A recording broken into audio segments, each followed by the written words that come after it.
বন্ধুরা, আজকে আমি রেসিপি করবো কাঁঠালের দানা সন্দেশ। সন্দেশটা করার জন্য প্রথমে তো কাঁঠালের দানা লাগবে। কাঁঠালের দানা নিয়েছি, আর নিয়েছি দুধ, চিনি, 1.5 ঘি নিয়েছি, নারকেল কোড়া নিয়েছি, কাজু আছে, কাঠবাদাম আছে, চীনাবাদাম, কিশমিশ, একটা তেজপাতা, 4টে এলাচ, আর নিয়েছি 3 প্যাকেট আমুল দুধ। এখন আমি এই কাঁঠালের দানাগুলো হাত দিয়ে দেখাচ্ছি। এইভাবে ছাড়িয়ে নেবো। প্রথমে এইভাবে এই যে লাল অংশটা আছে এটা আমি বটি দিয়ে একটু ছিলে নেবো। সব খোসাগুলো আমি ছিলে নিয়ে পরিষ্কার করে ধুয়ে নিয়ে এসে এখন আমি একটা প্রেসার কুকারে দিয়ে সিদ্ধ করে নেবো। সিদ্ধ করা হয়ে গেলে ঠান্ডা করে আমি একটা মিক্সিং বলে দিয়ে করে নেবো, গ্রেট করে নিয়ে তারপর আমি ফিরে আসছি। কাঁঠালের দানাটা আমি গ্রেট করে নিয়েছি, এখন কড়া বসিয়ে দিয়েছি, ঘি দিয়ে দেবো। এখন ঘির মধ্যে এগুলো ঢেলে দেবো।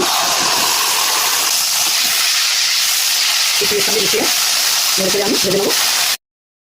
এখন আমি নাড়তেই থাকবো, নইলে তলায় আঁকে যেতে পারে। নেড়ে নেড়ে আমি ভাজা ভাজা করে নেবো একটু। এই দেখো বন্ধুরা, অনেকটা বসা বসা হয়ে আসছে। এই দেখো আগে থেকে আরও একটা নেড়েছে, আরও একটু বসা টাইপের করে নেবো। খুব ভালো করে তাড়াতাড়ি নাড়তে হবে, নইলে তলায় আঁকে যেতে পারে। সেই জন্য আমি বেশি বেশি করে নাড়ছি। এই দেখো আমি ঠিক এইভাবে শুকনো করে ভাজা ভাজা করে নিয়েছি। তোমরাও চেষ্টা করবে এইভাবে ভাজা ভাজা করে নিতে, তাহলে সন্দেশের টেস্টটা আরও বেড়ে যাবে। এখন আমি কড়াটা বসিয়ে দেবো। কড়াটা গরম হয়ে গেছে, এখন দুধটা দিয়ে দেবো। এর মধ্যে দিয়ে দেবো 4টে এলাচ, একটা তেজপাতা। দুধটা একটু জাল করে নেবো। দুধটা জাল করা হয়ে গেছে, এখন যে পাউডার দুধটা নিয়েছিলাম সেটা দিয়ে দেবো।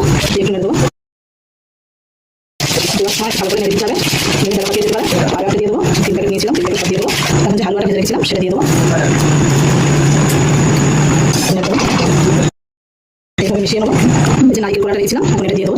দিয়ে দেবো অল্প একটু চিনি, কারণ আমুল দুধটা দেওয়া আছে, আমুল দুধটা মিষ্টি, সেই জন্য অল্প চিনি দেবো, সব চিনিটা দেবো না। আর দিয়ে দেবো কাজু বাদাম, কিশমিশ, দিয়ে দেবো একটু কাঠবাদাম, চীনাবাদাম। এইভাবে সব কিছু ভালো মিশিয়ে নেবো। নারকেল কোড়াটা অবশ্যই দেবে, তাহলে খাওয়ার সময় যখন নারকেলটা গাড়ি করবে খুব ভালো লাগবে, টেস্টটাও খুব সুন্দর হবে। এরকম আমার হালুয়াটা রেডি হয়ে গেছে। এটা কড়া থেকে উঠে আসছে, কোনো রকম আঁকাচ্ছে না, হয়ে গেছে পুরোপুরি। এখন আমি একটা প্লেটে নামিয়ে নেবো, দিয়ে ঠান্ডা করে দেবো।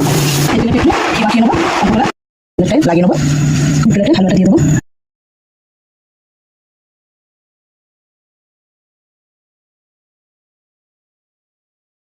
উপর থেকে আমি একটু নারকেল কোড়া দিয়ে দেবো, কাজু দিয়ে দেবো, কাঠবাদাম দিয়ে দেবো, এবার একটু কিশমিশ দিয়ে এইভাবে একটু চেপে হালুয়ার সঙ্গে সেট করে দেবো।